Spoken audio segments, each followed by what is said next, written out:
আলামিন প্যারা হাবিবের মেরাজের জন্য আসমানে আল্লাহ আলাদা একটা দরজা বরাদ্দ করে রাখলেন। পৃথিবীতে আর কারোর জন্যই দরজা বরাদ্দ না। জিবরাইল আমিন একটা দরজা দিয়ে বারবার ওহী নিয়ে আসতেন। আল্লাহ বলেন ওয়াস-সামাই যাতিল বুরুজি ওয়াল ইয়াউমিল মাউউদ। ওয়াস-সামাই যাতিল বুরুজ, বুরুজ বিশিষ্ট আকাশের কসম করি। বন্ধু, এই আয়াতের তাফসীর করতে যা মুফাসসিরিনে کرام দুই ভাগে বিভক্ত হয়েছে। একদল বলেছে আল্লাহ নক্ষত্রের কসম করেছেন, আর একদল মুফাসসির বলেছেন না, আসমানে একটা বিশেষ দরজা আল্লাহ রেখেছেন। এই দরজা দিয়ে জিবরাইল ওহী নিয়ে পৃথিবীতে আসতেন। এই জন্য আমার আল্লাহ ওই দরজার কসম করেছেন। ওহী নিয়ে আসার এক দরজা, আমার রাসূলকে নিয়ে যাবার জন্য আর এক দরজা। একসাথে বলবেন আল্লাহু আকবার। ওই দরজা সৃষ্টিতে একবারই ব্যবহার হবে, একবারই ব্যবহার হয়েছে শুধু রাসূলের মেরাজের জন্য। লক্ষ্য করেন হাজিরিন, ওই দরজাটা শুধু রব্বুল আলামিন আমার রাসূলের একবার যাওয়ার জন্য, মেরাজের জন্য আল্লাহ বরাদ্দ করলেন। শুধু ওই দরজা দিয়ে আমার আল্লাহ জিবরাইলকে নিলেন এবং আমার রাসূলকে আমার আল্লাহ মেরাজের রাত্রে শুধু ওই দরজা দিয়ে নিলেন, ওই দরজা দিয়ে আনলেন। পৃথিবীতে সৃষ্টিতে কখনো ওই দরজা আর কোনোদিন ব্যবহার হয় নাই, আর কোনোদিনও ওই দরজা ব্যবহার হবে না। শুধু আমার রাসূলের সম্মানের জন্য দরজা বরাদ্দ।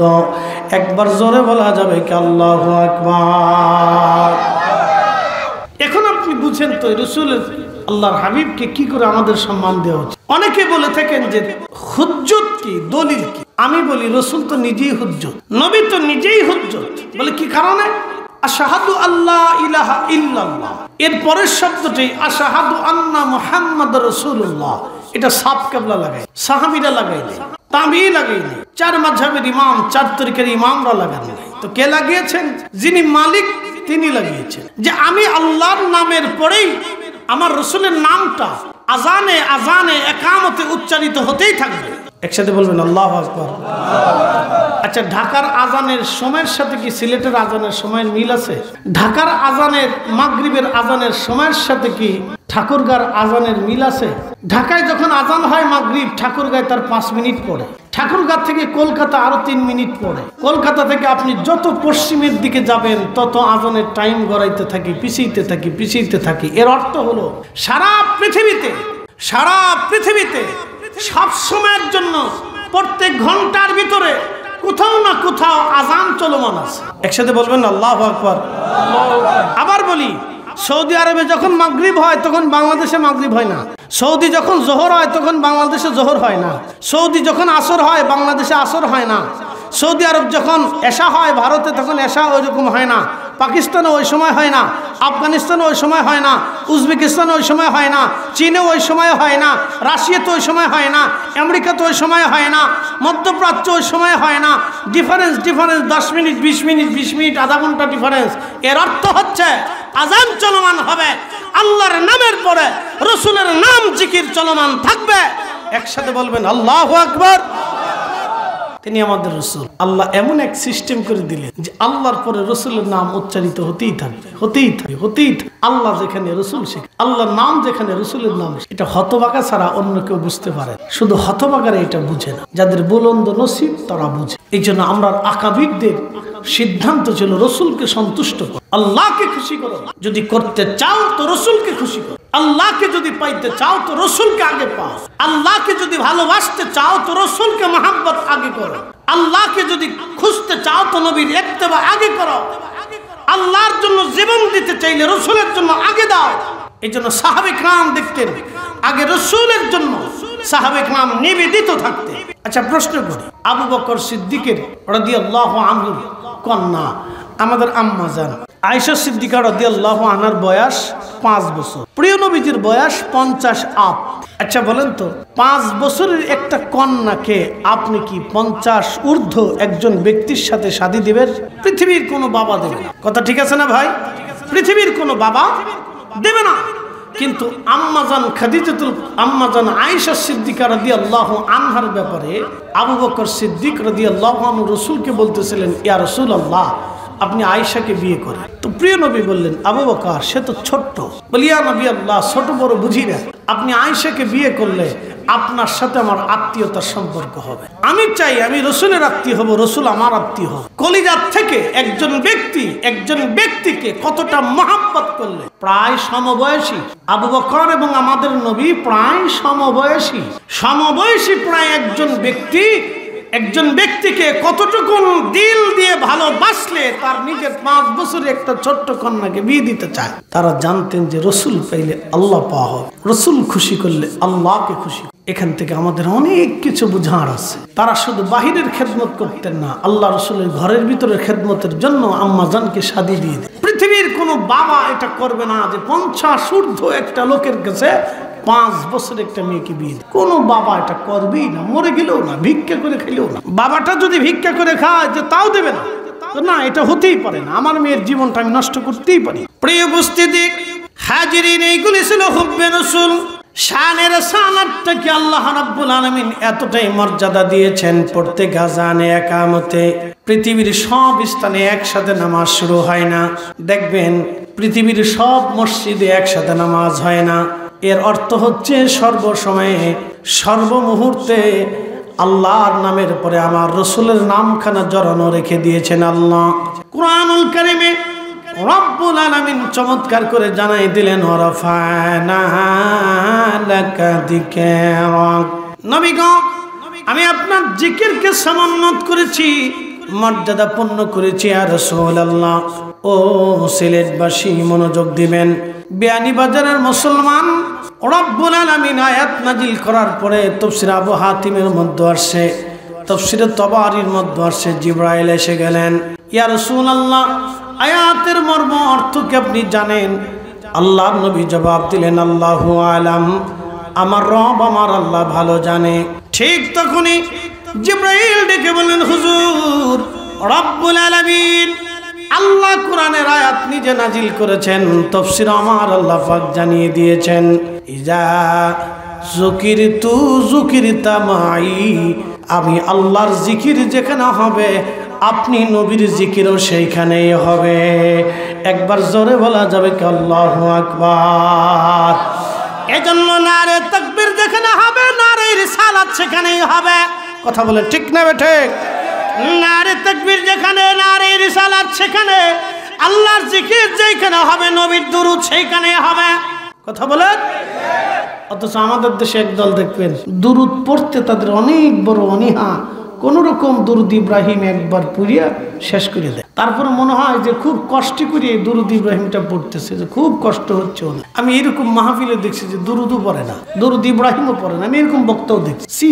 লজ্জা করা উচিত। এদের শরম লজ্জা কুত্তার লজ্জার চাইতে বেশি লজ্জাশীল হয়ে গেছে। এদের লজ্জা করা উচিত।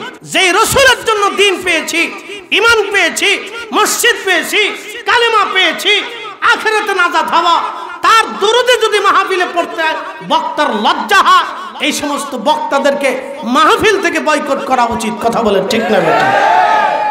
এই মাহফিল কি, এই মজলিস কি আমরা দিয়েছি না রসুলের কারণে?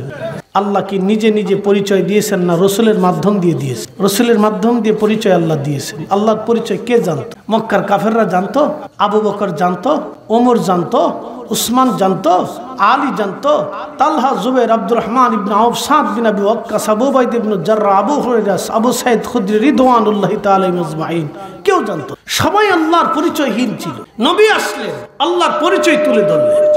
সাহাবে কাম বললেন কি করে হয়? রসুল করিমের মুজিজা দেখলেন, আল্লাহর নবীর চরিত্র দেখলেন, রসুল দেখে তারা বুঝতে পারলেন, হ্যাঁ উনি জীবনে মিথ্যা বলে যায়, কখনো মিথ্যা বলতে পারে না। উনি ঠিক, উনার আল্লাহ ঠিক, উনার রাব ঠিক, আখিরাত ঠিক, উনি যা বলেছে তাই ঠিক। তো উনার দরুদ যদি জমিনে না হয়, মাহফিলে না হয়, তো হবে কোথায়? কি কথা ঠিক আছে না?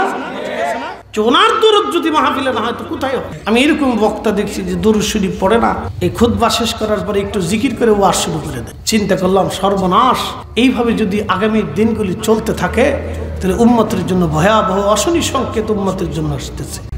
এই জমিন থেকে তারা দরুদ বন্ধ করে দিতে চাচ্ছে, অথচ আল্লাহ নিজে চালু রেখেছেন। আল্লাহ নিজে চালু রেখেছেন, ফেরেশতা দিয়ে চালু রেখেছেন। 24 ঘন্টাতে আল্লাহর হাবিবের রওজা মুবারকে 1,24,40,000 ফেরেশতা নাজিল হয়ে রওজা শরীফ ঘিরে ধরে তার আল্লাহর হাবিবের দুরুদ ও সালাম দুরুদ ও তাসলিম পড়তে থাকে, 1 সেকেন্ডের জন্য বন্ধ হয়। একসাথে বলা যাবে সুবহানাল্লাহ। এই জন্য আপনি দেখবেন আমরা রাকাবীর যারা ছিলেন আল্লাহু আকবার, তাদের দিল দিল বলা ছিল। আপনি একটু দেখেন তো আহলে সুন্নাত ওয়াল জামাতের আকীদা ছাড়া কোন ওলির জন্ম পৃথিবীতে হয়েছে? আমাকে দেখান। না, বর্তমান সারা পৃথিবী খুঁজে আহলে সুন্নাত ওয়াল জামাতের আকীদা ছাড়া কোন মা ওলির জন্ম দিতে পারে? আরে আলেম তো ইবনে তাইমিয়াও ছিল, এলেমের অধিকারী ইবনে তাইমিয়া ছিল, একটা দুইটা না 10 লক্ষ হাদিস জানত। লিখতে লিখতে লিখতে লিখতে বেচারার মাথায় গন্ডগোল হলো। একটা পর্যায়ে সে বলেই ফেললো যে আল্লাহ রসুলের রওজা মোবারক জিয়ারত করার ইচ্ছা করা মুসলমানের জন্য হারাম। নাউযুবিল্লাহ। কি বুঝলেন আপনারা? হাত দিছে কোথায়? ইমানে। একসাথে বলেন, কোথায় হাত দিছে? ইমানে হাত দিয়েছে। শুধু এইখানে হাত দেয় নেই, সে আরো একটা জায়গায় হাত বলতেছে আল্লাহর হাত আছে, আল্লাহর চোখ আছে, আল্লাহর পা আছে, আল্লাহর কান আছে, আল্লাহর মাথা আছে। কি বুঝলেন আমরা? আল্লাহর কই লয়ে গেছে, আল্লাহর লইছে কোথায় আপনি দেখছেন? সে রিসালাতে হাত দিয়েছে, তৌহিদ হাত দিছে। অথচ আজকে আমাদের দেশের এক ঘরানার মৌলবীরা তার খুব ভূয়সী প্রশংসা করে। ইবনে তাইমিয়া রহিমাহুল্লাহ রহিমাহুল্লাহ রহিমাহুল্লাহ জিকির করতে করতে জান শেষ। কি কথা কর না কেন? যতবার ইবনে তাইমিয়া রহিমাহুল্লাহ রহিমাহুল্লাহ করে ততবার ইমামুল আজম আবু হানিফার নামও নেয় না। অথচ বিশ্ববিখ্যাত ইমাম যদি তৈরি না হতো তাহলে ফিকহের স্বাদ মুসলমানদের জীবনে নসিব হতো না। প্রিয় বিয়ানীবাজারের মুসলমান, শানে রিসালাতের বিষয় আমি আপনাদেরকে বলতেছি। আমাদের দেশে আর এক দল তৈরি হয়েছে, সিলেটে দিন দিন বাড়তেছে, লন্ডনে বাড়তেছে। আমি এবছর হজে যাওয়ার পরে মিনার প্রান্তরে একটাকে ধমক দিয়েছিলাম। আমি রসুলের শান বলতে যাওয়ার পরে লোকটা বাধা দিয়ে বললো মিনার প্রান্তরে।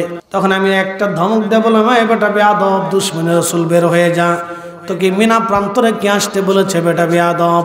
এই মিনার প্রান্তরে পেয়েছি রসুলের জন্য, আরাফা বুঝেছি রসুলের জন্য, হজ বুঝেছি রসুলের জন্য, আল্লাহকে সেজদা দেওয়াটা বুঝেছি রসুলের জন্য। রসুলের শানি যদি জমিনে না থাকে তো থাকবেটা কি? ওই নবীর শানি যদি জমিনে ভুলণ্ডিত হয় তো মুসলমান বেঁচে থেকে লাভ কি? কথা কন না কেন? ওই নবীর ইজ্জত যদি জমিনে ভুলণ্ডিত হয় তাহলে মুসলমানের বেঁচে থেকে লাভ কি? ও বাজান, খুব মনোযোগ দিয়ে কথাগুলি শুনবেন। একজন লোক সারা বছরে নামাজ পড়ে না, সারা বছরেও সে রোজা রাখে না। আরেকজন লোক সারা বছর নামাজ পড়ে, সারা বছর রোজা রাখে, কিন্তু লোকটার বিশ্বাস আল্লাহর নবীর পিতা মাতা জাহান্নামী কাফের। আপনি বলেন কোনটা ঠিক হবে? একটা লোক সারা বছর নামাজ পড়ে, সারা বছর রোজা রাখে না, সে আল্লাহর হক নষ্ট করে। আরেকজন লোক এসে সারা বছর নামাজ পড়ে, সারা বছর রোজা রাখে, কিন্তু সে রসুলের হক নষ্ট। এখন দাড়ি পাল্লাতে কোনটার ওজন বেশি হবে, কোনটা হালকা হবে? আপনি বিবেক দিয়ে বুঝে যান। প্রশ্ন সূক্ষ্ম, ওয়াজও সূক্ষ্ম, বুঝটাও সূক্ষ্ম। যদি বুঝতে পারেন তাহলে অনেক কিছু বুঝতে পারবেন, যদি বুঝতে না পারেন তো কিছু বুঝবেন না।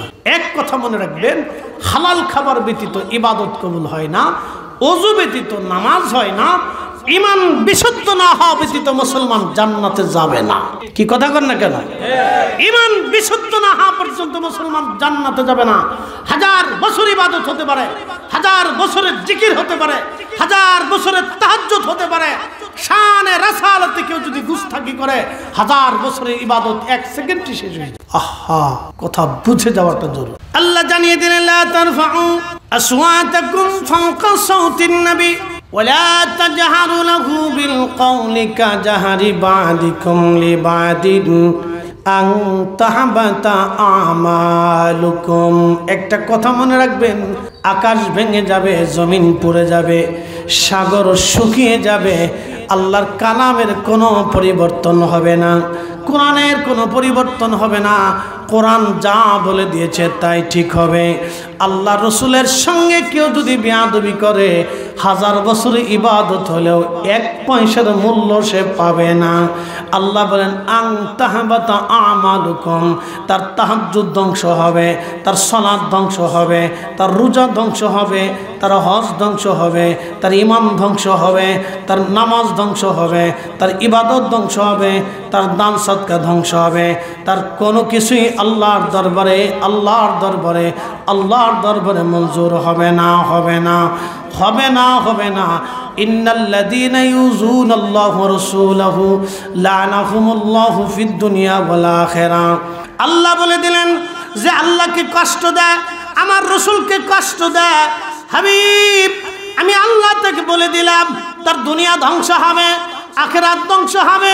আমি আল্লাহর পক্ষ থেকে তার উপরে লানত, দুনিয়াতে লানত, আখিরাতে লানত। তার জিন্দেগির আমল বরবাদ হবে, আখিরাত ধ্বংস হয়ে যাবে। শানে মুস্তাফাতে কেউ যদি বেয়াদবি করে তার আখিরাত ধ্বংস হবে, দুনিয়া ধ্বংস হবে, আখিরাত শেষ হয়ে যাবে, দুনিয়া শেষ হবে।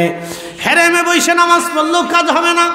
মাকাম ইব্রাহিম 40 বছর সালাত আদায় করলেও কাজ হবে না। কাবা শরীফের গিলাফ দিয়েও যদি তাকে কবর দেওয়া হয় তাও কাজ হবে না। হুজুর গাউসে পাকের মাজারের গিলাফেও যদি কবর দেওয়া হয় তাও কাজ হবে না। জান্নাতুল বাকির মাটি এনেও যদি কবরে দেওয়া হয় তাও কাজ হবে না। জান্নাতুল বাকিতেও যদি তাকে কবর দেওয়া হয় তাও কাজ হবে না। কথা একবারে পরিষ্কার, আল্লাহ নিজে বলে দিয়েছে লানাহুমুল্লাহু ফিদ দুনিয়া ওয়াল আখিরাহ। দুনিয়াতেও লানত, আখিরাতেও লানত। এই কথা সারা জীবন ব্রেনে রাখবেন, সারা জিন্দেগি ব্রেনে রাখবেন। যারা গুস্তাখে রাসূল, শানে রিসালাতে আল্লাহর হাবিবের সাথে বেয়াদবি করে, সে যেই হোক, আপনাকে তাকে মানা যাবে না, প্রশ্রয় দেওয়া যাবে না, তার জন্য অর্থ ব্যয় করা যাবে না, সময় ব্যয় করা যাবে না, তার পক্ষ নিয়ে আপনি স্লোগান দিতে পারবেন না, তার পিছনে অর্থ ব্যয় করতে পারবেন না। 1 টাকা ব্যয় করলে 1 টাকা রাসূলের ইজ্জতের বিরুদ্ধে ব্যয় হবে। 1 মিনিট সময় ব্যয় করলে 1 মিনিট সময় আল্লাহ রাসূলের ইজ্জতের বিরুদ্ধে ব্যয় হবে। একটা মুহূর্ত ব্যয় করলে 1টা মুহূর্ত আল্লাহ রাসূলের ইজ্জতের বিরুদ্ধে যাবে। আপনি যদি আপনার জীবনের একটা কথাও ব্যয় করেন তো একটা কথাও রাসূলের ইজ্জতের বিরুদ্ধে যাবে। আর রাসূলের ইজ্জতের বিরুদ্ধে যাওয়া মানে আপনার নিজের জীবনে ধ্বংস ডেকে আনা। মনে রাখবেন, কবরে যেতেই হবে, হাসরের ময়দানে দাঁড়াইতেই হবে। একটা কথা মনে রাখবেন, হাসরের ময়দানে রাসূলের সামনে দাঁড়াইতে হবে। আপনাকে হাউজে কাউসারের কাছে যেতেই হবে। আর হাউজে কাউসারের কাছে যেতে হলে রাসূলের সামনে দাঁড়াইতেই হবে। আল্লাহ বলছেন ইন্না আতাইনাকাল কাউসার, নবী গো আমি আপনাকে হাউজে কাউসারের মালিকানা দিয়ে দিয়েছি। আল্লাহ রাসূলের সামনে আপনাকে যেতেই হবে। হাউজে কাউসারে না যাওয়া পর্যন্ত পানি পাবেন না। আর অবশ্যই হাসরের ময়দানে আপনাকে পানি পান করতেই হবে। করতে হলে আপনাকে রাসূলের সামনে দাঁড়াইতেই হবে। রাসূল ছাড়া জান্নাতে যাওয়ার কোনো ব্যবস্থাপত্র আল্লাহ রাখে নাই। অতএব শানে মুস্তাফাতে কেউ যদি বেয়াদবি করে তার আখিরাত ধ্বংস হবে। এই জন্য আমরা রাকাবীর যারা ছিলেন শানে মুস্তাফার জন্য লড়াই করেছেন। নারায়ে রিসালাত ইয়া রাসূলুল্লাহর জন্য আল্লামা সাহেব কেবলা ফুলতলি সৈয়দপুরের জমিনে মার খেয়েছেন। মারতে মারতে থেকে মুমূর্ষ করা হয়েছিল। মুমূর্ষ হালতে তিনি ইয়া রাসূলুল্লাহ বলে চিৎকার করেছিলেন। ইয়া রাসূলুল্লাহ স্লোগান জীবনের শেষ সময় পর্যন্ত তিনি ছাড়েন নাই। সেই দিনের রক্ত আল্লামা সাহেব কেবলা ফুলতলি রক্ত সেই দিন আল্লাহ বৃথা দেয় নাই। তার রক্তের বিনিময়ে সিলেটের জমিনে সুন্নিয়তকে আল্লাহ জিন্দা করেছেন। কথা বলে ঠিক না বেটে? তাকবীর, আল্লাহু আকবার, বাঁচাও ইমান, বাঁচাও দেশ। আল্লাহ আমাদেরকে কবুল করুক বলে না আমিন। আপনাদেরকে বুঝতে হবে সেই দিন তার রক্ত ঝরানোর বদৌলতে আল্লাহ জমিনটাকে রিসালাতের স্লোগান দিয়ে ভরে দিয়েছে। এই জন্য জমিনের রন্দে রন্দে রিসালাতের স্লোগান ছড়িয়ে রক্ত দিয়েছিলেন। একসাথে বলবেন আল্লাহু আকবার। মুমিনের রক্ত বৃথা যায় না। কথা বলে ঠিক না বেঠিক? মুমিনের রক্ত বৃথা যায়, আশিকের রাসূলের রক্ত বৃথা যায়। প্রিয় সিলেটবাসী, বিয়ানীবাজারের মুসলমান, শানে মুস্তাফা আমাদেরকে বুঝেই কবরে যাওয়াটা জরুরি। এই জন্য সাহাবীরা এ ব্যাপারে অত্যন্ত সতর্ক ছিলেন। প্রত্যেকজন সাহাবী এতটাই সতর্ক, নবীজি যদি কোনো বিষয়ে প্রশ্ন করতেন সাহাবীরা বলতেন আল্লাহু ওয়া রাসূলুহু আলাম। আল্লাহ জানে, নবী জানে, আল্লাহ জানে, নবী জানে। কোন সাহাবী একটা বারের জন্য বলে না আল্লাহু আলাম, আল্লাহ ভালো জানে। তাওহীদ এবং রিসালাতটাকে সাহাবে কেরাম একসাথে রাখতেন। সাহাবীরা জানতেন রাসূল কোন বিষয়ে প্রশ্ন করেছেন এটা আল্লাহর পরেই যিনি জানবেন তিনি আমাদের নবী। খুব জটিল মাসালা। প্রিয় নবীজি প্রশ্ন করলেন সাহাবীরা, সূর্য কোথায় যে ডুবে যায় তোমরা কি জানো? সাহাবীরা বলেন আল্লাহ রাসূল আলাম। আয়েশা তুমি কি জানো কবরে কি হবে? আল্লাহ রাসূলুহু আলাম। আবু বকর আপনি কি জানেন এই বিষয়টা কি? আল্লাহ রাসূলুহু আলাম। ওমর তুমি কি জানো হাসরের ময়দানে কি হবে? আল্লাহ রাসূলুহু আলাম। আল্লাহ জানে, নবী জানে, আল্লাহ জানে, নবী জানে। ১৬ লক্ষ সাহাবী সেই দিন শুধু আল্লাহর উপরে ছেড়ে দিতেন না, আল্লাহর সাথে সাথে আমার রসুলের নাম লিখে দিতেন। এই জন্য হাসান বিন সাবিত রাদিয়াল্লাহু আনহু কবিতার ছন্দে ছন্দে নবীর প্রশংসা করেছেন, ইন্নাকা উলিতা মুবাররান মিন কুল্লি আইব কাআন্নাকা কদ খুলিকতা কামা তাশা ওয়াদাম্মাল ইলাহু ইসমান নবী বিইসমিহি ইযা ক্বালা ফিল খামসিল মুয়াজ্জিন নাশাহাদ ওয়াশাক্কালাহু লিউদিল্লাহু ফাজুল আরশি মাহমুদুন ওয়াহাজা মুহাম্মদ। যার কারণে জগত সৃজন রে দেখো, চন্দ্র সূর্য তারা শূন্য ভরে, আসে অচল নিশ্চলে ধরা ধরে নবী পদবিনে ভাব সবই মিশে। আল্লামা ডক্টর ইকবাল বললেন, মগজ করা রোহে ইমা জানে দিন, হাসতে হবে রাহমাতুল্লিল আলামিন। কোরআনের মগজ বানো, ইমানের রুহু বানো, ধর্মের প্রাণ বানো, সব কিছুর মূল রসুলের মহাব্বত, নবীর ভালোবাসা। একবার জোরে বলা যাবে কি আল্লাহু আকবার। নবীজি সাহাবায়ে কেরাম নিয়ে যুদ্ধে রওনা করলেন। মনোযোগ দিবেন, এই ঘটনাটা আমাদের অনেক শিক্ষার আছে। যুদ্ধে রওনা দিলেন, ওই বহরে আব্দুল্লাহ ইবনে উবাই, আপনারা জানেন সে মদিনার সবচেয়ে বড় মুনাফিক ছিল। আব্দুল্লাহ ইবনে উবাইও ওই সাথে আছে। তো এক আনসারী সাহাবী এক মুহাজিরি সাহাবীর সাথে বাকবিতণ্ডতা শুরু, দুইজনের তর্ক শুরু করছে। তো তর্কের এক পর্যায়ে তারা দুজনই উত্তেজিত হয়ে গেছে, হতেই পারে। তো দুইজন উত্তেজিত হওয়ার পরে দুজন সাহাবীদের কাছে যায় বিচার দিছে। আনসারীরা বিচার দিছে আনসারীদের কাছে, মুহাজিররা বিচার দিছে মুহাজিরদের কাছে। তো আনসারীটি আব্দুল্লাহ ইবনে উবাইয়ের কাছে যায় বলছে যে এই মুহাজির আমাকে ধমক দিচ্ছে। তো তখনই আব্দুল্লাহ ইবনে উবাই রাগান্বিত হয়ে বললেন, মুহাজিরদের কি করে সাহস আনসারীদেরকে ধমক দেয়? আমরা তাদেরকে জায়গা দিয়েছি, খাইতে দিয়েছি, বসতে দিয়েছি, জমি দিয়েছি, ঘর দিয়েছি, তাদের কত বড় সাহস আনসারীদেরকে ধমক দেয়? আমরা মদিনায় ঢোকার পরে মুহাজিরদেরকে ঘাড় ধাক্কা দিয়ে মদিনার থেকে বের করে দেব, বাস কাজ হয়ে গেছে। এখন প্রশ্ন করি, রসুল কি আনসারী না মুহাজির? রসুল মুহাজির না? নবী তো হিজরত করে গেছেন, তো যারা হিজরত করছে তারা তো মুহাজির, কথা ঠিক আছে না? তা আমার রসুল তো মুহাজিরদের ভিতরে। একসাথে বলবেন আল্লাহু আকবার, বুঝে যাবেন এখানে সূত্র আছে। রসুল তো মুহাজিরদের ভিতরে, নবী কিন্তু আনসারীদের ভিতরে না। আনসারীদের সাথে পরে আসার কারণে রসুল পরে মদিনা হয়ে গেছে, কিন্তু আগে তো মুহাজির ছিলেন। এই কথা যখন আল্লাহ রসুলের কানে লাগছে তখন আল্লাহ নবী খুব বেজার হয়ে গেলেন। যুদ্ধে রওনা বাদ দিয়ে নবীজি বললেন, মদিনার থেকে মুভ করো, আর আমরা যুদ্ধে যাত্রা করবো না, মদিনার দিকে রওনা করো। তো সমস্ত সাহাবী মদিনার দিকে রওনা করল। মদিনার দিকে রওনা করলেন। আব্দুল্লাহ ইবনে উবাইয়ের ছেলে ছিল আব্দুল্লাহ।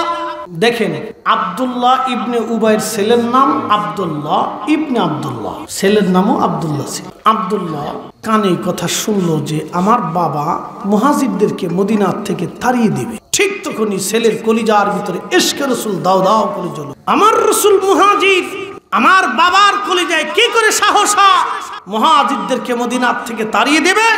ছেলে ঘোড়া দাবিয়ে দ্রুত গতিতে মদিনার উপকণ্ঠে যেই রাস্তা দিয়ে মদিনায় ঢুকবে, রাস্তারও সামনে ঢাল তলোয়ার অস্ত্রে শস্ত্রে সজ্জিত হয়ে দাঁড়িয়ে আছে। সাহাবীরা ধীরে ধীরে ধীরে ধীরে মদিনায় ঢুকে যখন তার বাবা সামনে আসছে তখন তলোয়ার টেনে বের করে বললেন, সামনে দাঁড়াও।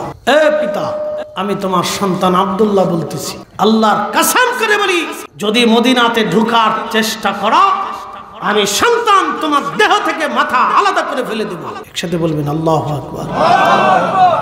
এই পিতা, বাবার পরিচয় হবে না, সন্তানের পরিচয় দেব না। তোমার কলিজার মধ্যে সাহস কি করে তুমি মুহাজিরদেরকে ঘাড় ধাক্কা দিয়ে মদিনার থেকে বের করবে? আমার রাসূল তোমাকে মদিনায় ঢুকতে না দিলে আল্লাহর কসম করে বলি, আমি তোমার বেটা এইখানে তোমাকে জবাই করব। না না, জোরে বলেন, জোরে জোরে জোরে। এরা সাহাবী, জোরে বলেন কি? একসাথে বলেন, তারা কি? এশকে রসুলের তাজিমে রসুলের বেলায় তারা কত শক্ত ছিল সাহাবী, তাজিমে রসুল এশকে রসুলের বেলায় তাদের দিল কত শক্ত ছিল। এই পিতা, বাপের পরিচয় হবে না, তোমার দেহ থেকে মাথা ফেলে দেব যদি রাসূল করিম তোমাকে মদিনায় ঢুকতে না দেয়, আমি এইখানে তোমাকে জবাই করব। আর নবীজি ঢোকার অনুমতি না দেওয়া পর্যন্ত তুমি এইখানে দাঁড়িয়ে থাকবে। ছেলের কথা শুনে আব্দুল্লাহ ইবনে উবাই হতবাক হয়ে গেলেন। হায় হায় হায় হায়, আমার ছেলেটা আজ আমাকে মেরে ফেলতে চায়। বাবা হতবাক হয়ে মদিনার উপকণ্ঠে দাঁড়িয়ে আছেন। আল্লাহর নবীর আদত ছিল যুদ্ধ থেকে ফেরার পথে সবার পরে আসতেন। সাহাবীদের ভিড় পড়ে গেল। কোন কোন সাহাবী মদিনার দিকে ঢুকতে শুরু করলেন। হাজার হাজার সাহাবী মদিনায় চলে গেলেন। নবীজি সবার পিছনে এসে দেখলেন ছেলে বাবারে দাঁড়া করায় রাখছে। খোলা তলোয়ার নিয়ে বাবা ছেলে দুইজনের সামনে দাঁড়ানো। নবী বললেন, আব্দুল্লাহ কি হয়েছে? বলি, ইয়া রাসূলুল্লাহ, আমার বাবার কত বড় সাহস হয় আপনাদেরকে মদিনার থেকে বের করে দিবে।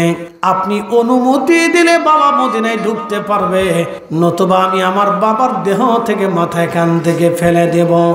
আমার বাবাকে মদিনায় ঢুকতে দেব না। একবার জোরে বলা যাবে কি আল্লাহু আকবার? তেলের গাড়ি তেলে চলে, হাওয়ার গাড়ি হাওয়ায় উড়ে, বিনা তেলে চালাই গাড়ি নবী সুলাইমান। আমরা সেই মুসলমান, কথা কোন ঠিক কিনা? আমরা সেই মুসলিম, আমরা সেই মুসলিম, আমরা সেই মুসলমান। হযরত আব্দুল্লাহ বলতেছে, হুজুর অনুমতি যদি দেন বাবার ঢুকবে, নতুবা আমার বাবাকে আমি এখানে হত্যা করব। আল্লাহর নবী ডাক দিয়ে বলেন, আব্দুল্লাহ রে, আমি যদি তোমার বাবাকে হত্যা করার হুকুম দেই তাহলে মানুষ বলবে মুহাম্মদ সাল্লাল্লাহু আলাইহি সাল্লাম তার সাথীদেরকে হত্যা করে।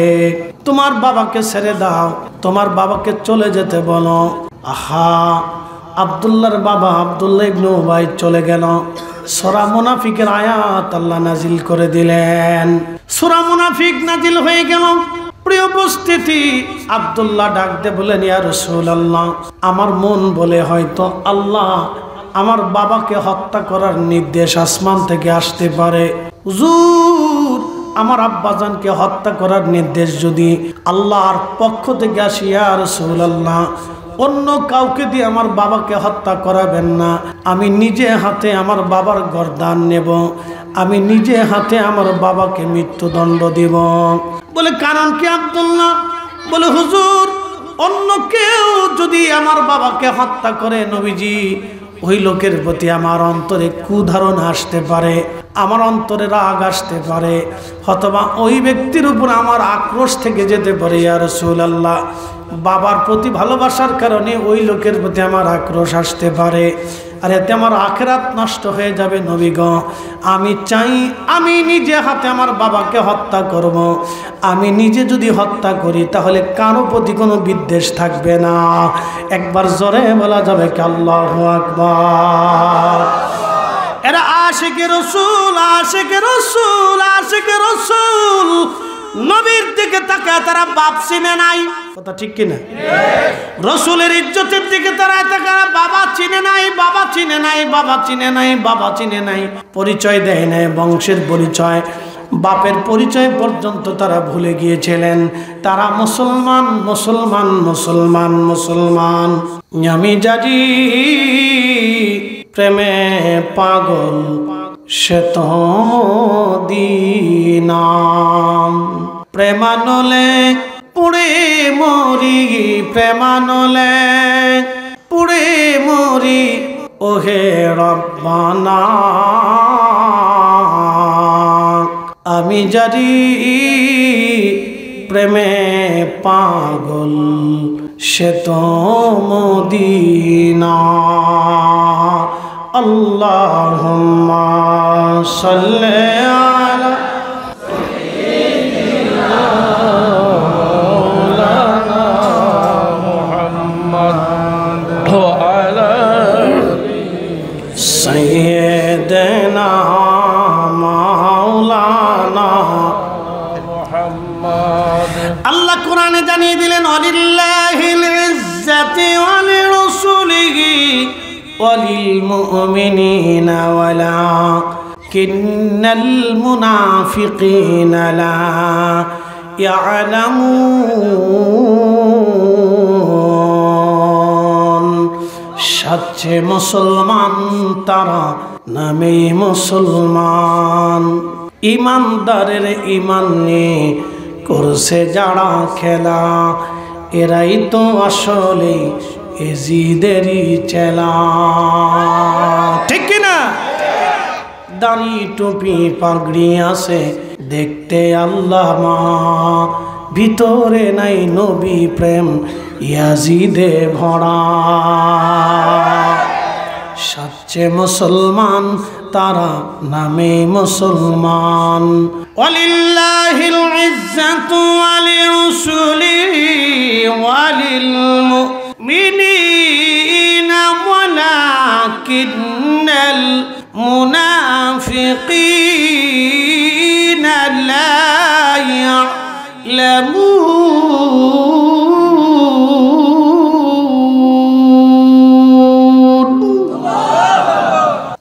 বিয়ানীবাজারবাসী আল্লাহ ডাক দিলেন হুজুর ইজ্জত আমি আল্লাহর জন্য আপনি নবীর জন্য মুমিনদের জন্য যারা মুনাফিক আমি আল্লাহর শানও বোঝে না আপনি রাসূলের ইজ্জতও বোঝে না যারা মুনাফিক যার অন্তরে নেফাকি মুনাফিকি ঢুকেছে তারা আমার রাসূলের শান বোঝে না ইজ্জত বোঝে না এটাই চির সত্য চির বাক্য যাদের অন্তরে নেফাক ঢুকেছে তারা রাসূলের ইজ্জত বোঝেন আপনি চিন্তা করেন একজন সাহাবী নিজের বাপকে জবাই দিতে আপনি তার কলিজা দেখতে পেরেছেন ইশকে রাসূল আমার রাসূলের বেইজ্জতি হয়ে যাবে বাবা বলে কি মদিনাতে বাবাকে মদিনার থেকে মুহাজিরদেরকে বাবা বের করে দিবে বাপের সাহস কত আমার পিতার সাহস কত বাপকে বলতেছে তোমার দেহ থেকে মাথা আলাদা করে ফেল এই বাবা সন্তানের পরিচয় আজকে হবে না দাঁড়াও ওখানে সামনে দাঁড়িয়ে থাকবে নবী অনুমতি দিলে ঢুকতে পারবে নতুবা তোমার দেহ থেকে মাথা বিচ্ছিন্ন করে ফেল তখন আল্লাহ সূরা মুনাফিকের আয়াতগুলি নাযিল করে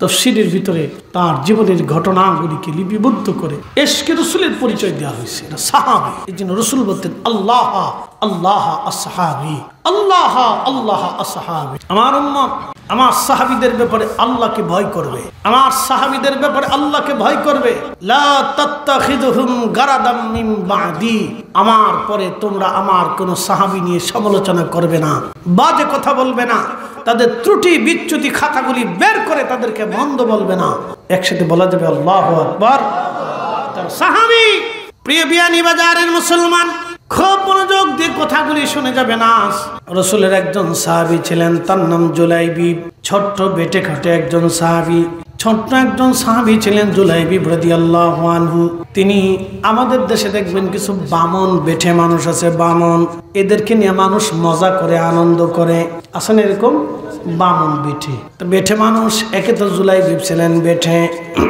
2 নম্বর তিনি ছিলেন নিগ্রো কালো 3 নম্বর তিনি ছিলেন পিতৃ পরিচয়হীন 4th নম্বর তিনি ছিলেন দরিদ্র পিতৃ পরিচয়হীন মানে বাবা মাহীন মানে ছোট্টকালে তিনি হারিয়ে গিয়েছিলেন কোথায় বাড়ি কোথায় ঘর কোথায় জমি কোথায় এলাকা কেউ জানতো না তার ঠিকানা ঘুরতে ঘুরতে ঘুরতে ঘুরতে আল্লাহর রাসূলের দরবারে এসে পড়লেন তিনি সবাই বিতাড়িত করে দিতে পারে আমার রাসূল তো তারাই দিতে পারে না আল্লাহর নবীর বাড়িতে জুলাইবিবকে নবী জায়গা দিয়ে দিলেন মসজিদে নববীর আহলে সুফফাদের মধ্যে নবীজির সাহাবীরা থাকতেন যাদের ঘর নাই বাড়ি নাই জমি নাই জমা নাই দেশ থেকে বিতাড়িত অঞ্চল থেকে বিতাড়িত বাবা মা থেকে বিতাড়িত পরিবার থেকে যারা বিতাড়িত হয়েছিলেন তারা আমার রাসূলের বাড়ি এসে থাকতেন খাইতেন খাবার আসলে খাইতেন না আসলে না খেয়ে থাকতেন জুলাইবিব তাদের মধ্যে একজন সাহাবী ছিলেন ধীরে ধীরে ধীরে ধীরে জুলাইবিব বড় হয়ে গেলেন যৌবনে পদার্পণ করলেন জুলাইবিব আল্লাহর নবী বললেন জুলাইবিব তোমার তো বিয়ে দেওয়ার দরকার একটা সংসার প্রয়োজন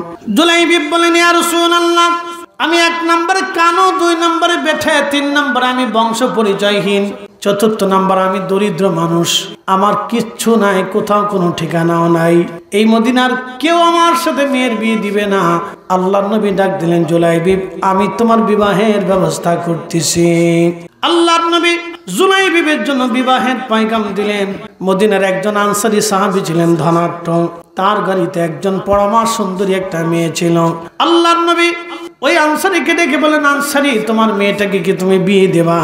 আনসারী মনে করছে রসুল বিয়ে করতে চায়।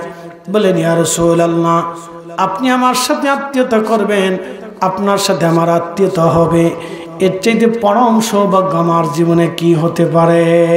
হুজুর আপনি আমার আত্মীয়। প্রিয় নবী বললেন, সাহাবী আমি তোমার মেয়ে বিয়ে করব না, বরং আমার ছোট্ট সাহাবী জুলাইবিবের সাথে তোমার মেয়ের বিবাহ দিতে চাই। সাহাবী বললেন, হুজুর আমার স্ত্রী আছে, আমার বিবির সাথে পরামর্শ ছাড়া কোনো সিদ্ধান্ত দেব না। আল্লাহর নবীর মন বেজার হয়ে গেল। নবীজির মন বেজার হয়ে যাওয়ার পরে বললেন, সাহাবী ঠিক আছে, সিদ্ধান্ত তুমি জানাও।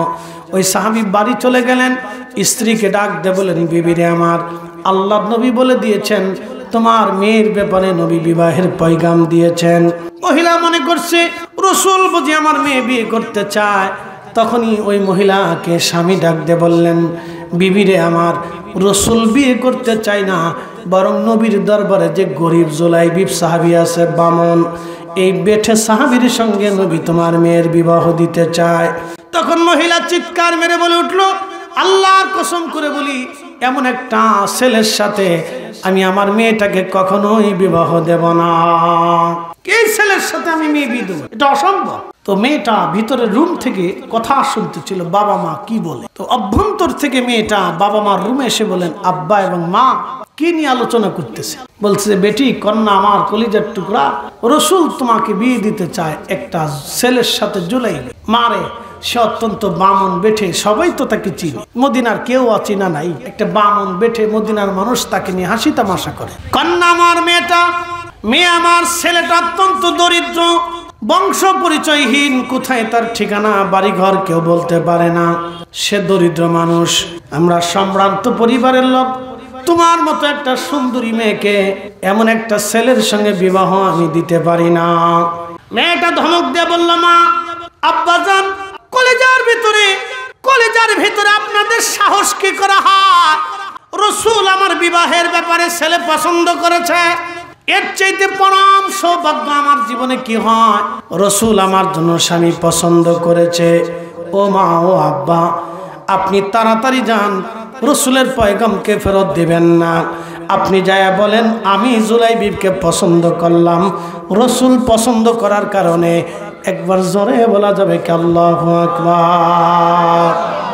ইশকে রসুল। আপনি কল্পনা করতে পারবেন যে একটা মেয়ে তার জীবনের সুখ, ভালোবাসা, ইচ্ছা সবকিছুকে বিসর্জন দিয়ে দিল রসুলের কথায়। একসাথে বলবেন আল্লাহু আকবার। না না, হয় না, এটা ছোটখাটো কাজ না, আরো জোরে বলেন আল্লাহু আকবার। আচ্ছা বলেন তো, একটা ছেলে বংশ পরিচয়, কোথায় তার বাড়ি, কোথায় তার ঘর, কোথায় তার ঠিকানা কেউ জানে না, এরপর হত দরিদ্র, নিগ্রো, কালো, বামন বেটে, এরকম একটা ছেলের সাথে আপনাদের বিয়েনি বাজারের কোনো ধনাঢ্য পরিবারের কোন লোক তার মেয়েকে বিবাহ দেবে? জীবনেও দেবে না, কখনোই হবে না। রসুল বলছেন, মেয়ে রাজি হয়ে বললেন, যান, সাহস কি করে হয় আপনার? নবী আমার জন্য স্বামী পছন্দ করেছে, এর চাইতে আমার জীবনের আর কে হতে পারে যে রসুল পছন্দ করে? আরো জোরে বলেন আল্লাহু আকবার। এটা সাহাবী, নবীর ইচ্ছার কাছে সবকে বিসর্জন দিতে, রসুলের ইচ্ছার কাছে সব বিসর্জন। আপনি সেই রসুলের ইজ্জতের ব্যাপারে আপনি চুপ থাকতে পারেন না, আপনাকে বুঝে কাজ করতে হবে। সাবধান, সাহাবে کرام কি করে ভালোবাসতেন। আহা, আনসারী সাহাবী দৌড়াই যে বলেন, ইয়া রাসূলুল্লাহ, আমার মেয়ে আপনার পয়গামে রাজি হয়ে গেছে, মেয়ে রাজি হয়ে গেছে, এখন আমার আর কিছু বলার নাই। হুজুর আমিও রাজি হয়ে গেছি, ইয়া রাসূলুল্লাহ ক্ষমা করে দিন। হুজুর বিবাহের প্রস্তুতি গ্রহণ করেন। আল্লাহর রসুল রাজি হয়ে গেলেন, সন্তুষ্ট হলেন। বিবাহের দিন তারিখ নির্দিষ্ট হলো। জুলাইবিবকে বললেন, তোমার সামানা জোগাড় করো। তখনকার দিনের বিয়ে এখনকার দিনের বিয়ের ভিতরে আকাশ পাতাল তফাৎ, ডিফারেন্স। খুব অল্প সামানা জোগাড় করলেন। একজন হত দরিদ্র সাহাবী চেয়ে চিনতে বিভিন্ন জায়গা থেকে সাহাবীরাও তাকে সাহায্য করলেন যে সে গরিব মানুষ, তো দিয়ে কোনো রকম তার বিবাহের সামানা দিন তারিখ নির্দিষ্ট হলো। মসজিদে ইজাব কবুল হয়ে গেল। নবীজি খেজুর ছিটিয়ে সবাইকে খেজুর খাওয়াইলেন। তখন তো মিষ্টি ছিল না, খেজুরের ব্যবস্থা ছিল, খেজুর খাওয়াইলেন। বিবাহের মজলিসে আল্লাহ রসুল বললেন, সাহাবীরা, যুদ্ধের দামামা বেজে গেছে, যে আমার সাথে যুদ্ধে যাবো, চলো। বিয়ের মজলিসে বিয়ে হয়ে গেছে। জীবনে কোনোদিন জুলাইবিব মেয়েটাকে কোনোদিন দেখেও নাই। মাদানী মানুষ তো এমনি সুন্দর। আপনারা যারা জানেন যে পৃথিবীতে, বর্তমান পৃথিবীতে যদি শ্রেষ্ঠ মানুষ দেখতে চান তো মদিনার মানুষ দেখবে, যদি সবচেয়ে শরীফ ভদ্র মানুষ দেখতে চান তো মদিনার মানুষ দেখবে, সবচেয়ে পবিত্র পর্দানিসীন কোন নারী যদি দেখতে চান তো মদিনার নারী দেখবেন। এদের চাইতে পৃথিবীতে পবিত্রা, সতী সাধবী এবং ভদ্র এবং আল্লাহওয়ালা পৃথিবীতে কোনো নারী আপনি কোথাও খুঁজে পাবেন। একসাথে বলবেন আল্লাহু আকবার। এরা রক্তগতভাবে, বংশীগতভাবে রসুলের প্রতিবেশী হওয়ার কারণে আল্লাহ তাদেরকে ওইভাবেই তৈরি করে। সারাবি, খারাবি, হারামি, নাফাকি, ফাসিকি মদিনার সীমানার ভিতরে পাবেন। নবী বলে দিয়ে গেছেন, উম্মত সারা পৃথিবীতে হারামি, সারাবি, খারাবি, নাপাবি, ফায়েশাকা সারা পৃথিবীতে ছড়িয়ে যাবে, শুধু আমার মদিনাকে আল্লাহ হেফাজত। আসতে হয়ে গেল না? জোরে জোরে জোরে বলেন, জোরে বলেন। যদি পৃথিবীতে মদিনার মানুষ দেখতে চান, যদি পৃথিবীতে একবারে ফ্রেশ মানুষ দেখতে চান তো মদিনার দিকে তাকান। এরা ফটকারি ফটকারি, আসেকি, ফাসিকি, ফাইসি, তাদের ভিতরে মদিনার মানুষ, মদিনার বাচ্চা, মদিনার বাসিন্দা, মদিনার নারী, মদিনার পুরুষ। তো নবীজি বিয়ের মজলিসে বললেন যুদ্ধের জন্য কে কে যাবে। জুলাইবিব রাদিয়াল্লাহু আনহু চিন্তা করলেন, রসুলের জন্য বিয়ে হলো, সংসারের রসুলের জন্য শ্বশুর বাড়ি যে লাভ, আল্লাহ রসুল যুদ্ধে থাকবে আর আমি শ্বশুর বাড়ি থাকবো, তা কি হয়? ওই অবস্থায় যুদ্ধের দিকে রওনা। সুবহানাল্লাহ বলবেন, আরো জোরে। একটা নারী রসুলের কথায় তার জীবনের সমস্ত ইচ্ছাকে জলাঞ্জলি দিয়ে, আরেকজন পুরুষ রসুলের কথায় তার জীবনের সমস্ত বিষয়টাকে আলাদা করে। বুঝতে পারতেছেন যে একজন যুবকের জীবনের একটা সুন্দরতম মুহূর্ত তার বৈবাহিক জীবন, তার এই সময় সে একটা সংসার করবে, তার একটা জীবন গড়বে, তার একজন স্ত্রী গ্রহণ করে তার একটা নতুন সংসারের দিক রচনা করবে। ঠিক তখনই সে স্ত্রীকে দেখা তো দূরের কথা, জামা তো দূরের কথা, দেখার স্বল্প কল্পনা থেকে নিজেকে দূরীভূত করে আল্লাহ রসুলের সাথে জিহাদে রওনা করে। সাহাবী, একসাথে বলেন তারা কি? জোরে বলেন তারা কি? সাহাবী। এভাবে তারা ইশকে রাসূল দিয়ে, তাজিমে রাসূল দিয়ে তাদের জীবনের সব কিছু উজাড় করে। এই জন্য এই বিষয়গুলি আপনারা খুব বিচক্ষণতার সাথে দেখবেন। আল্লামা সাহেব কেবলা ফুলতুলি রহিমাহুল্লাহ এই বিষয়ে পৃথিবীর কাউকে ছাড় দেয় নাই কখনো। এই কথা কন না কেন? ঠিক কিনা? কাউকে কখনো উনি ছেড়ে দেন। সে পৃথিবীর বাংলাদেশের যত বড় শক্তিমানই হোক, উনি কখনো ছেড়ে কথা। এটা ওনার আদত ছিল, এটা ঈমানের পরিচয় ছিল, ইশকে রাসূলের পরিচয় ছিল। আমি দেখেছি পৃথিবীর যত বুজুর্গ ছিলেন তারা কখনো কোনোদিন ইশকে রাসূলের ব্যাপারে কাউকে ছাড় দেন। ওনারা এইভাবে খুব কঠোর ছিলেন, খুব মজবুত হৃদয়ের অধিকারী ছিলেন, উহুদ পাহাড়ের মতো শক্ত ছিলেন। প্রিয় উপস্থিতি, হযরত জুলাইবিব যুদ্ধের ময়দানে দিকে রওনা হয়ে গেলেন। ইমাম ইবনে কাসির তাফসীর ইবনে কাসিরের মধ্যে লেখেন, প্রচন্ড যুদ্ধ হলো, যুদ্ধে বহু সাহাবী শহীদ হয়ে গেলেন। হযরত জুলাইবিব শহীদ হয়ে গেলেন। আল্লাহর নবী বললেন, সাহাবীরা তোমরা সমস্ত লাশগুলি যুদ্ধের ময়দান থেকে নিয়ে এসে তোমরা কাতার করে রাখো। সাহাবীরা রে, আমি সবাইকে আজকে দাফন কাফন করে কবরে চলে যাব মদিনায়। সমস্ত সাহাবীদের লাশ এনে কাতার করে রাখা হলো। নবীজি কাফনের কাপড় উঠাইয়া একটা নজর দেখে দেখে রাখতে লাগলেন কে কে আজ শহীদ হয়েছে। সবার লাশ দেখার পরে নবীজি দেখলেন জুলাইবিবকে খুঁজে পাওয়া যায় না। নবীজি বললেন, সাহাবীরা বলো আমার জুলাইবিব কোথায় আছে? সাহাবীরা বললেন, হুজুর সারা ময়দান তন্ন তন্ন করে তালাশ করেছি, আপনার জুলাইবিবের লাশ কোথাও খুঁজে পাওয়া যায় না। আল্লাহর নবী বললেন, সাহাবীরা সারা ময়দান আবার তন্ন তন্ন করে খুঁজো, আমার জুলাইবিব কোথায় আছে দেখো। সাহাবীরা ময়দানের একটা পাশে যায় দেখলেন 60টা কাফেরের লাশ পড়ে আছে। ওই 60টা লাশের নিচে ছোট্ট বামন জুলাইবিব রাদিয়াল্লাহু আনহু পড়ে আছে। সাহাবীরা লাশের নিচ থেকে জুলাইবিবকে টেনে বের করে নিয়ে কাঁধে করে নিয়ে আসলেন। হুজুর 60টা কাফেরকে জাহান্নামে পাঠায়া জুলাইবিব ওই লাশের নিচে পড়েছিল, আমরা খেয়াল করি নাই। হুজুর আপনার জুলাইবিব শহীদ হয়ে গেছে। আল্লাহর নবীর সামনে জুলাইবিবকে রাখা হলো। নবীজি চোখের পানি ছেড়ে দিয়ে কেঁদে দিলেন, দাড়ি মোবারক ভিজে ভিজে পড়তেছিল আর বললেন, সাহাবীরা, এই মদিনার মধ্যে জুলাইবি বাড়ি নাই, ঘর নাই, সংসার নাই, কোথায় তার পরিচয় কেউ জানে না। আমি রসুলের দরবারে সে বড় হয়েছে, আমি তাকে মদিনার সুন্দরী মেয়ে দেখে বিবাহ দিলাম। সে শ্বশুর বাড়ি না যে বিয়ের আসর থেকে আমি রসুলের সাথে জিহাদের ময়দানে আজকে শহীদ। সাহাবীরা রে, তোমরা সবার লাশ কাফন দাফন করবা, তোমরা কবর খনন করো আমার জুলাইবিবের জন্য। আমি রসুল নিজে কাঁধে করে নিয়ে আমার জুলাইবিবকে কবরের বিছানায় শোয়াইব। এ সবজ গম্বদ ওয়ালে मंजूर दुआ करना, जब वक्त न जहाँ आए आका दीदार आता करना, दीदार आता करना। मैं कब्र अंधेरी में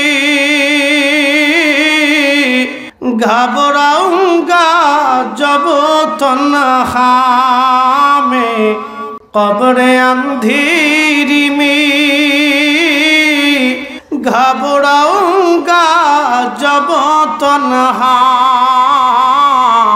इमदाद मेरी करूने आ जाना रसूल अल्लाह, इमदाद मेरी करूने आ जाना रसूल अल्लाह। रोशन मेरी तुर्बत को लिल्लाह जरा करना, जब वक्त न जान आए आका दीदार आता करना, दीदार आता करना। আল্লাহর নবী কাফন পরাইয়া শহীদদের গোসল করানো হয় না, বিনা গোসলে রক্তমাখা শরীরে তাদের দাফন করা হয়। আল্লাহর নবী কাফনের কাপড় পরাইয়া খাটিয়া করে জুলাইবিবকে নবীজি কাঁধে করে নিয়ে রওনা করলেন। আহা, আল্লাহর নবী কাঁদতেছিলেন, সাহাবীরাও কাঁদতেছিল। ইশকে রাসূলের জ্বলন্ত প্রমাণ ছিল সাহাবী জুলাইবিব। একজন বেঠে মানুষ, লেখাপড়া নাই, পৃথিবীর কোন বিদ্যালয়ে সে লেখাপড়া করে নাই, রসুলের দর্শে বসে আশিক রসুল হয়ে গেলেন। তার জন্য আল্লাহ কোরআনের আয়াত পর্যন্ত নাজিল করে দিলেন। আল্লাহর নবী নিজে কাঁধে করে জুলাইবিবকে নিতে নিতে কবরে নবীজি নিজে হাতে তাকে কবরে নামাইলেন। কবর দিয়ে নবীজি চলে আসলেন। কবর দিয়ে চলে আসার পরে হযরত আল্লাহর নবী মসজিদে নববীর মধ্যে বসে বসে হাত বাড়ায় কাঁদে আর বলে, ইয়া রাব্বি, আমার কথায় যে মেয়েটা জুলাইবিবকে বিয়ে করেছিল, আল্লাহ এই মেয়েটা বিধবা হয়ে গেছে। ইয়া রাব্বি, আমার জুলাইবিব আমাকে ভালোবেসে ময়দানে শাহাদাতের নামে সুদা পান করলো। আল্লাহ, ওই মেয়েটার জীবনকে আপনি কল্যাণময় করে দেন, বরকতময় করে দেন। আল্লাহ তার জীবনকে কষ্টময় করবেন না, তার দুনিয়া আখিরাতকে কল্যাণময় করে দেন, দুনিয়া আখিরাতকে বরকতময় করে দেন। রাসূলের দোয়া কবুল হয়ে গেল।